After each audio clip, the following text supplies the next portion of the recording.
네, 오늘 제목은 베델이 되었다. 베델이 되었다라는 제목으로 말씀을 같이 생각해 보도록 하겠습니다. 1866년에 영국 사람인 이 로버트 토마스 선교사는 통역인 신분으로 대동강을 따라서 평양 근처까지 오게 되었습니다. 그런데 당시에 조선은 쇄국 정책을 펴고 있었고 그 때문에 조선의 군인들이 배를 불태우고 그 배 안에 있던 사람들을 죽이는 일들이 일어났습니다. 그때에 배에 있던 토마스 선교사는 성경책 한 권을 들고 강가로 헤엄쳐 나오기는 했지만 결국 강가에서 죽음을 맞이하게 됩니다. 그때 토마스 선교사의 나이가 27살이었습니다. 굉장히 어리죠. 선교의 마음을 품고 왔지만 헛되이 죽은 것 같은 그의 삶. 그러나 그곳에서 새로운 시작이 생겨납니다. 그 성경책을 주운 박춘권이란 사람은 그것을 자기 집에 벽지로 붙였다가 그것을 읽게 되면서 예수를 믿게 되었고 그 집은 그 이후에 조선 최초의 가정교회가 되었습니다.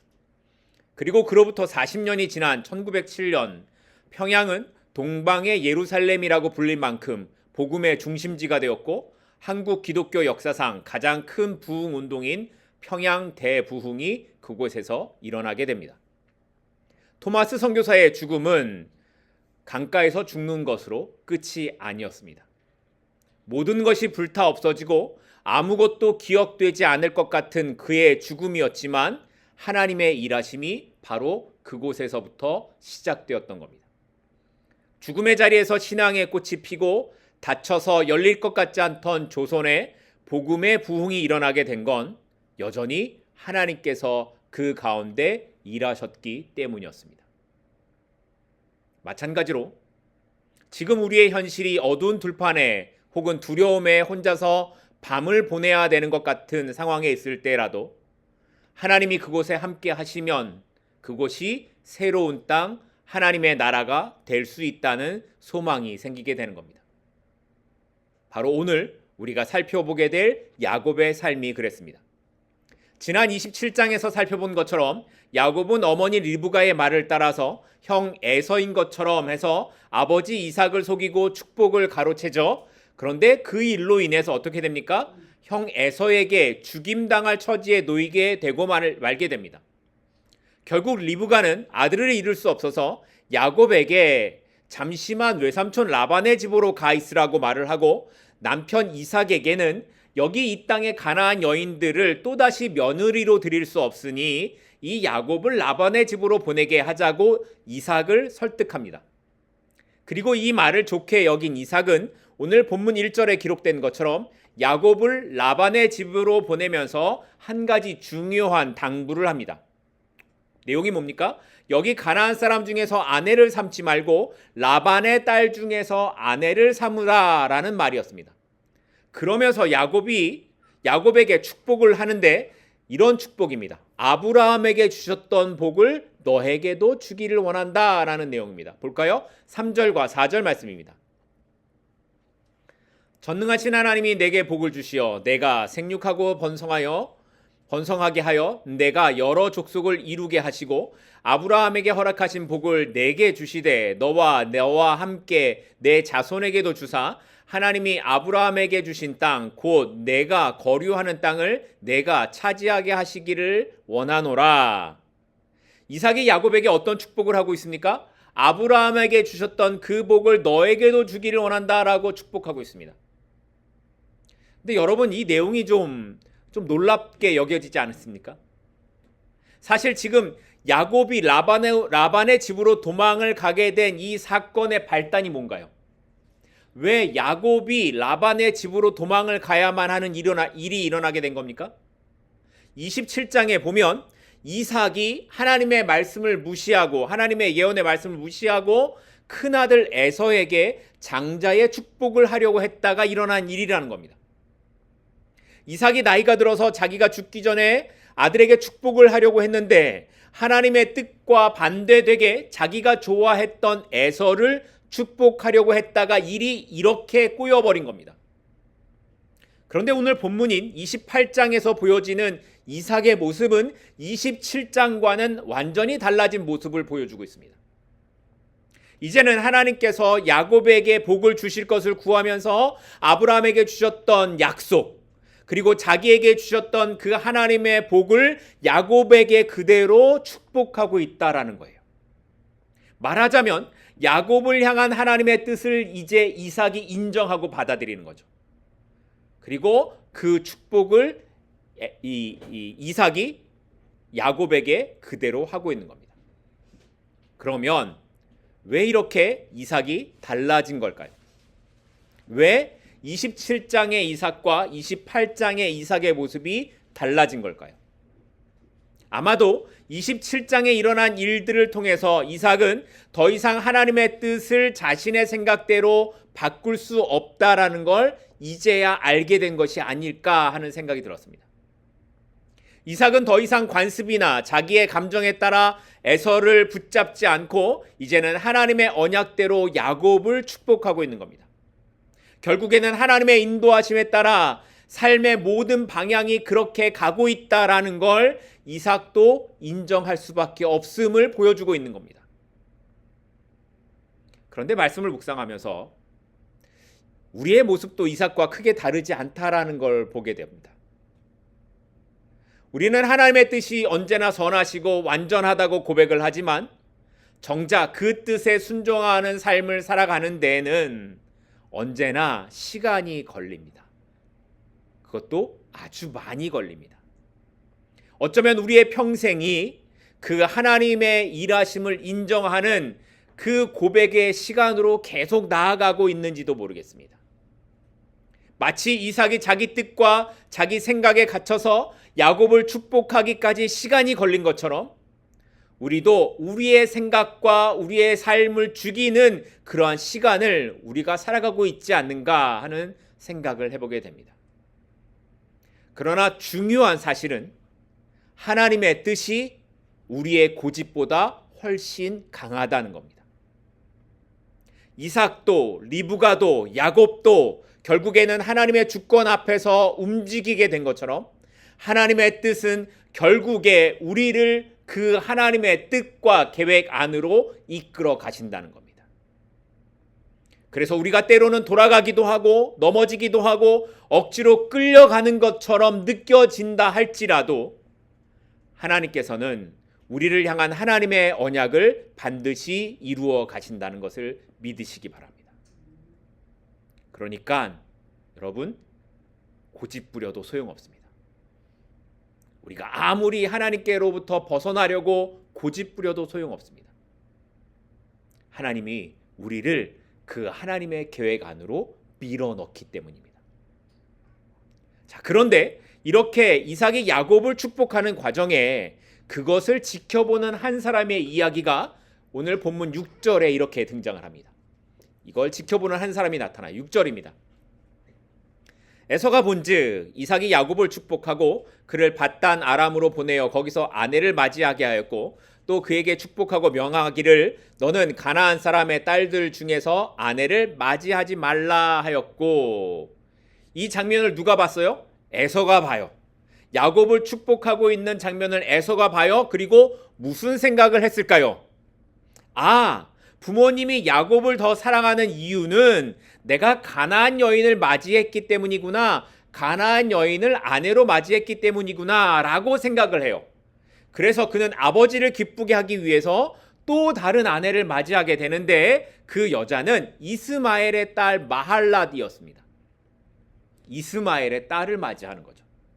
에서는 문제를 해결하기 위해서 뭔가를 하기는 하는데 그 방법은 언제나 자기 방식이었습니다. 가나안 여인이 왜 안 되는가를 생각하지 않고 본질적인 문제는 떠나고 그냥 자기 생각대로 여전히 언약 밖에 있었던 사람 이스마엘의 딸을 아내로 맞아들이는 겁니다. 그러니까 에서는 하나님의 언약에 대한 생각이 없이 그냥 자기 자신의 판단대로 여전히 살아가고 있는 모습을 보여주고 있는 거죠. 분명히 아버지의 마음에 들고 싶어 하는 것은 있는데 중요한 것은 에서는 하나님의 뜻에는 관심이 없다라는 겁니다.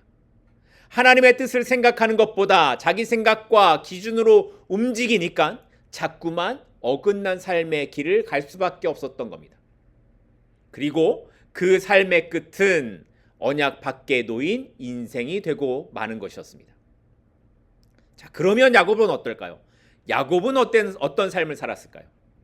지난 27장이나 오늘 28장 말씀을 보게 되면 야곱이 뭔가를 잘하는, 하나님의 뜻에 맞는 사는 삶을 사는 그런 모습이 하나도 보이지 않습니다.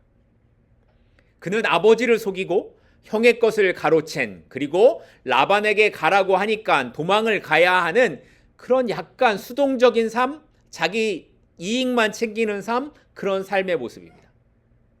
그런데도 에서는 안 되고 야곱은 하나님의 선택된 사람이 됩니다.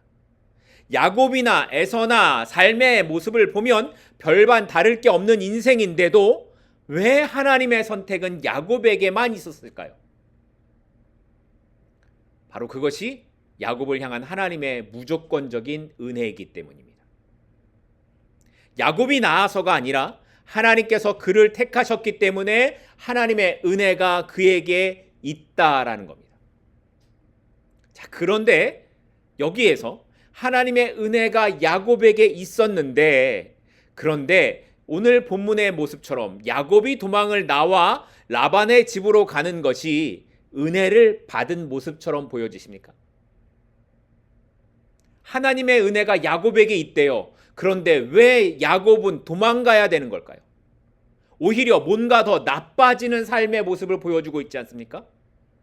그런데도 성경은 이 도망가는 것조차 하나님의 은혜라고 말씀하고 있는 겁니다.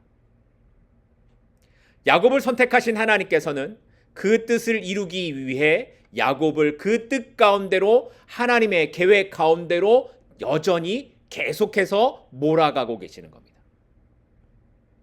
야곱의 의지와 상관없이 하나님이 야곱의 삶을 그렇게 은혜 가운데로 몰아가고 계십니다. 이처럼 하나님께서는 우리를 택하실 뿐만 아니라 우리의 삶을 붙들고 계십니다.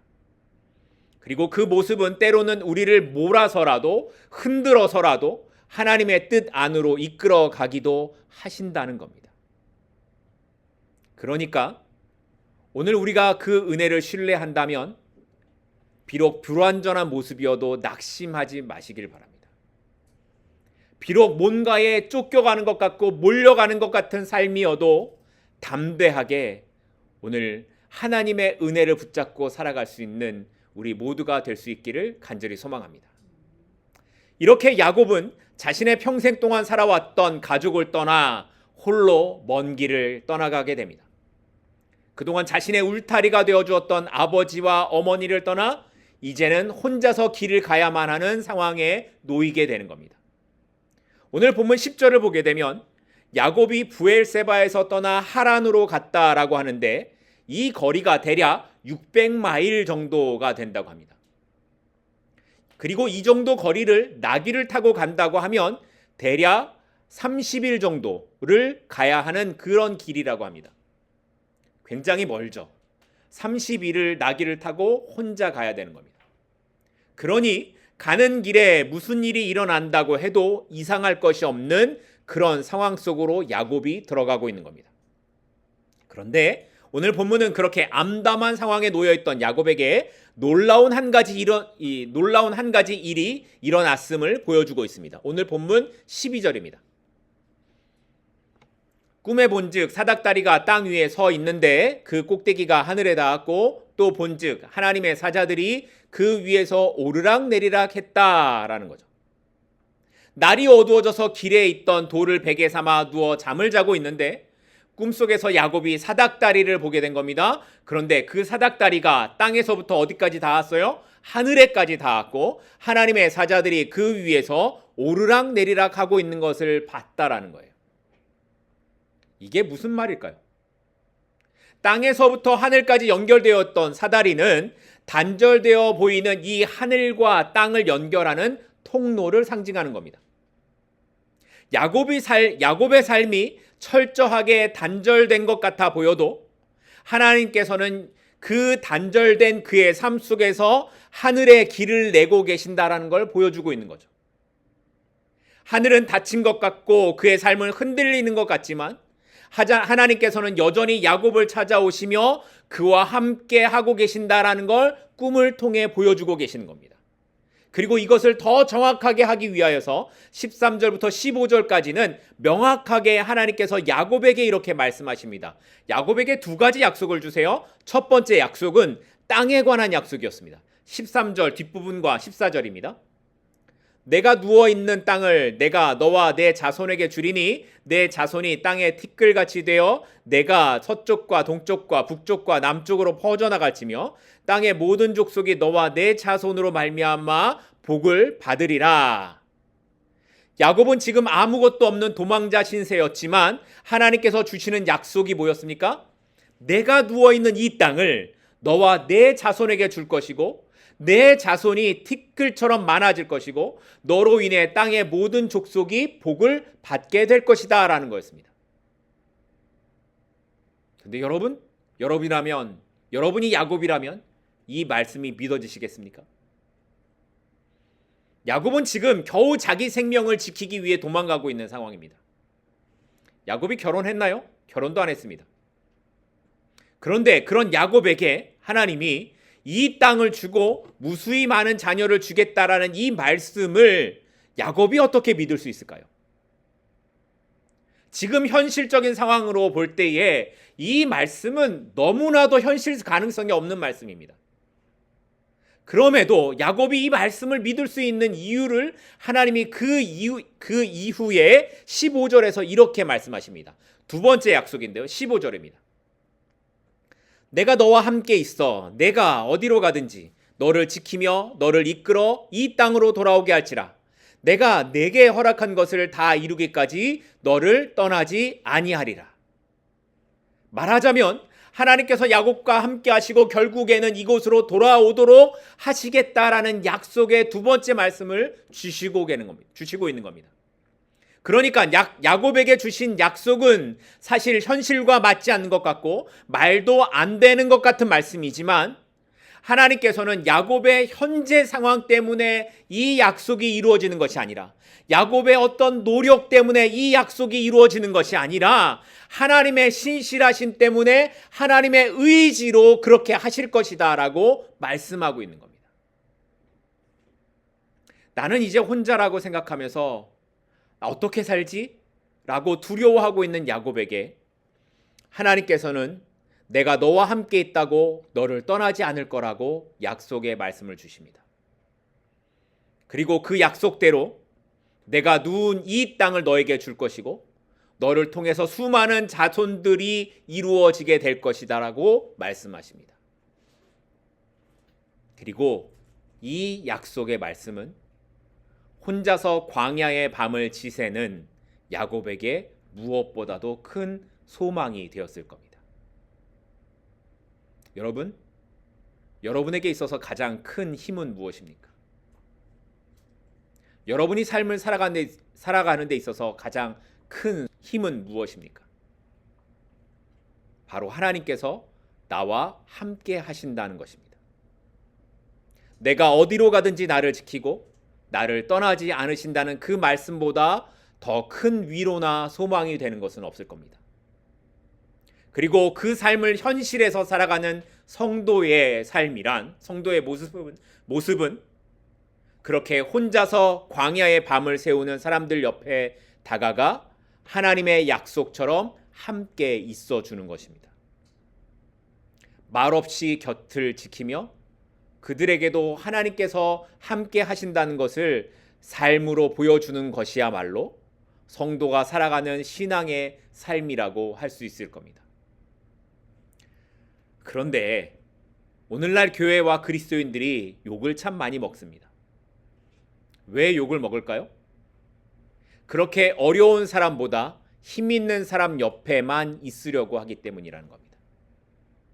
요즘에 일어나는 상황들을 보면서 믿지 않는 사람들이 이런 말을 합니다.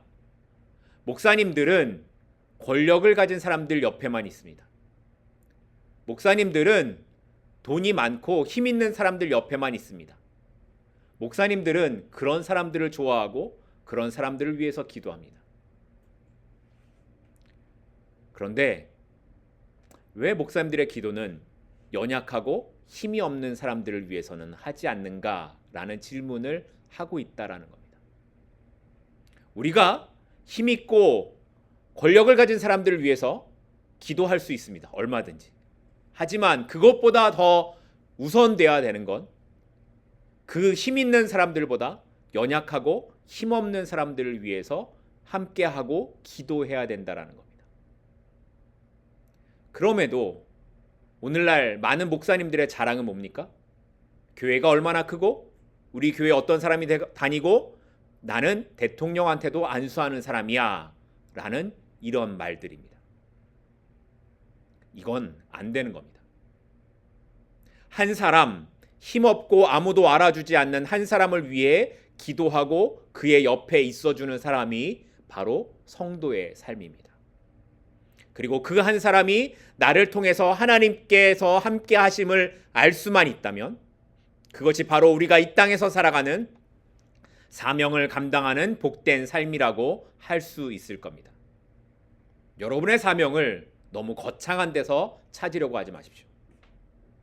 나를 통해 한 사람이 하나님의 일하심을 경험할 수 있다면 그게 우리의 사명입니다.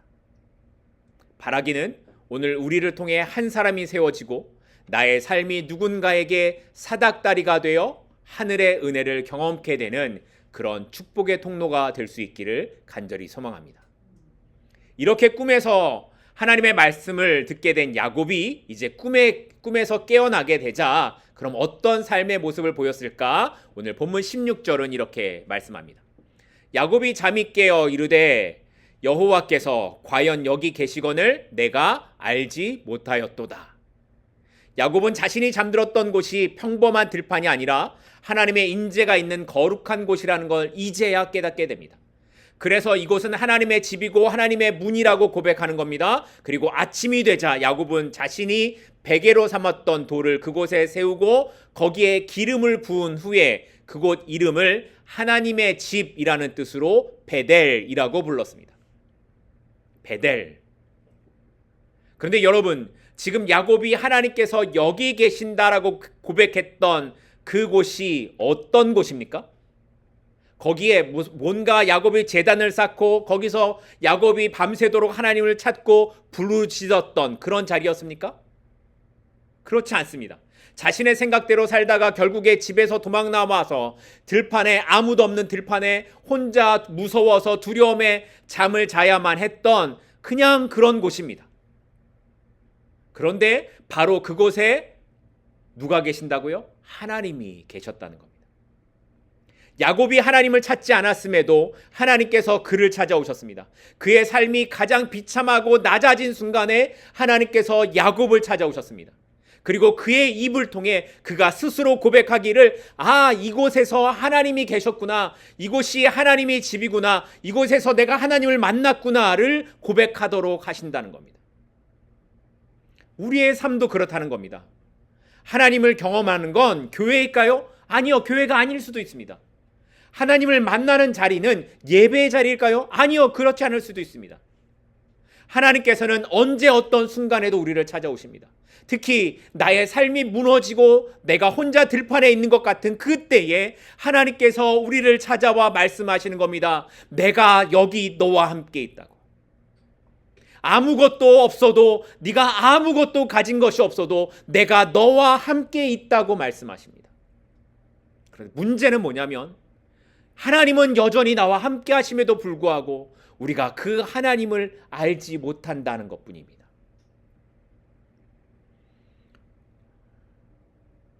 그러니 지금까지는 하나님을 알지 못하는 삶을 살았다 하더라도 하나님을 만난 이후의 삶은, 그 행동은 이제 달라져야 합니다. 야곱이 하나님을 경험한 후에, 하나님이 여기 계시는구나를 경험한 이후에 그가 뭘 합니까? 그곳에 자기가 머리를 두고 베개로 삼았던 돌을 세우고 기름을 부은 후에 그곳 이름을 베델이라고 불렀다는 겁니다. 이게 무슨 의미일까요? 하나님께서 자신을 만나 주신 이 자리를 기억하겠다라는 그의 의지인 겁니다. 두려움 속에 있던 나를 찾아오신 하나님, 나에게 약속을 주신 그 하나님을 기억하겠다라는 자신의 의지를 그 돌로 세워서 기억하려고 했다라는 거예요. 야곱이 베델이라는 돌을 세웠을 때 이 돌을 보고 다른 사람들이 길을 가다가 이걸 보고 알았을까요? 그 길을 지나가던 사람들이 그 세워진 돌을 보고 이게 베델인지 뭔지 알 리가 없습니다. 그러니까 이 베델이란 돌은 오직 야곱과 하나님과의 관계일 뿐이라는 거예요. 우리의 삶이 그렇습니다. 내가 하나님 앞에서 어떤 관계를 세우고 살아가는지 아무도 알지 못합니다. 하지만 중요한 건 뭐냐면 나의 삶에 분명한 하나님과 나만의 베델이 있어야 된다는 거예요. 하나님을 경험했음에도, 하나님을 만났음에도 그것을 기억하지 못하는 삶은 그저 헛될 뿐이라는 겁니다. 그러나 나만의 베델을 세우고 기억하는 사람은 그가 어떤 광야를 지나던 하나님께서 함께 하셨던 그 은혜를 잊지 않고 살아가는 사람이 된다는 겁니다. 바라기는 우리 모든 삶의 순간마다 이 베델의 자리를 기억하고 그곳에서 다시 하나님을 붙잡고 일어설 수 있는 저와 여러분이 될 수 있기를 소망합니다.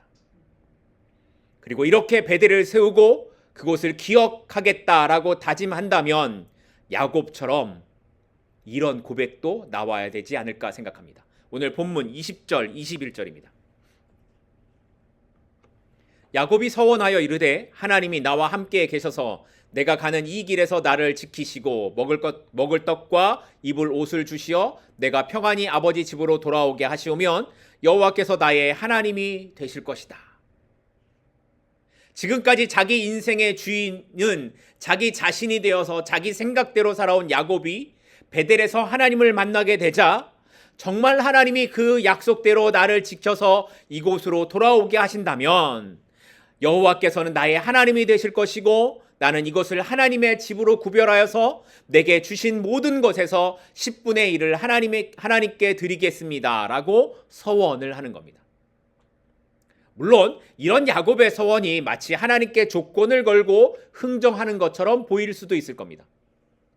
하지만 야곱의 이 서원은 그의 삶 전체에서 그의 인생의 방향이 달라지는 모습을 보여주고 있는 겁니다.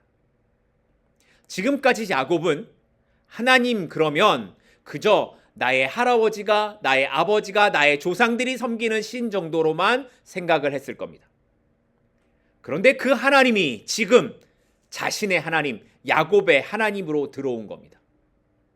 그래서 이제 그의 삶을 하나님께 의지하고 하나님과 연결해서 살아가겠다라고 약속하고 있는 겁니다. 여전히 미숙하고 완전한 신앙의 모습은 아니지만 그것이 그의 믿음의 시작이었습니다. 그래서 하나님께서는 야곱의 이 부족함을 책망하지 않으시고 그의 서원대로 그의 삶에 함께 하셨습니다. 그렇게 이 베델의 서원은 비록 불완전하지만 야곱이 비로소 하나님께 눈을 뜨고 하나님을 기대하는 삶을 시작하는 출발점이 되었고 그의 인생에 하나님이 실제하시는 분으로 들어오는 고백의 시간이 되었던 겁니다. 그런데 바로 이런 모습이 우리 신앙의 모습이 아닐까 하는 생각을 해보게 됩니다. 완전하지 않아도 때로는 우리가 스스로 계산기를 두드리면서 이게 더 나은 것 같은데 라고 나의 생각대로 살아가는 것 같은 삶을 살아도 하나님을 향한 고백, 결단이 있었던 그 시간을 경험한 사람은 삶을 살아가는 방향이 다르다는 겁니다. 그의 인생에는 하나님이 더 이상 나와 상관없는 분이 아니라 하나님이 나와 의미 없는 분이 아니라 나의 삶에 실제로 함께 하시는 분으로 들어왔다라는 겁니다. 그러니 혹시 지금 나의 신앙이 미숙하게 느껴지더라도 낙심하지 마십시오. 중요한 것은 방향입니다. 이제 하나님을 나의 주인으로 모시겠다라고 고백하는 시간이 있었다면 하나님께서 내 삶을 이끌어 가시는 그런 믿음이 있다면 그 길에는 야곱과 함께 하신 하나님의 은혜가 언제나 있을 겁니다. 그리고 그 은혜로 하나님은 우리를 일으키시고 우리를 붙잡아 주시고 때로는 야곱처럼 광야의 길로 우리를 몰아 넣으셔서라도 하나님을 바라보고 살아갈 수 있는 삶으로 우리를 인도해 가실 것입니다. 그러니 하루하루를 하나님을 바라보십시다. 베델의 하나님을 기억하시고 나만의 베델의 자리를 기억하여서 우리가 세상의 다른 그 기준 가운데 살아가는 인생이 아니라 베델의 기준을 삼고 살아갈 수 있는 저와 여러분이 될 수 있기를 간절히 소망하고 축복합니다. 기도하겠습니다.